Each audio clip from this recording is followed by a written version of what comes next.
guys, good morning. Ah, may share lang pala ako parte ito sa trabaho namin mga gwardiya at bakit. Kasi sa nakikita ko kasi sa mga comments sa ibang kapwa ko, gwardiya, sa mga nagbablog, dinadown kasi nila nilo-lockdown nila ang gwardiya kasi daw trabaho ng tamad.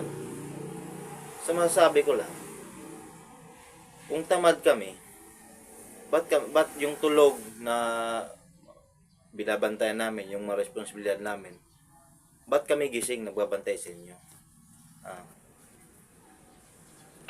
hirap kasi pag gwardiya nilo-lockdown nila. Di ba pwedeng tulungan na lang? Suportahan na lang? Ang hirap eh. Sa iba ko lang nakikita to, sa kapwa ko mga gwardiya. Pero dahil gwardiya rin ako, nasakdan din ako pag nababasa ko doon, lumadaan doon sa wall ko. Kaya yun lang guys. Gusto kong makuha opinion nyo, advice nyo, kung bakit ganon yung tingin nila sa gwardiya. At kung sa nagbabasa mga kapwa ko gwardiya, ito lang masasabi ko sa inyo. Itatak nyo sa isip nyo. Hindi trabaho ng gwardiya yung tatamad-tamad. Yun lang. Salamat guys.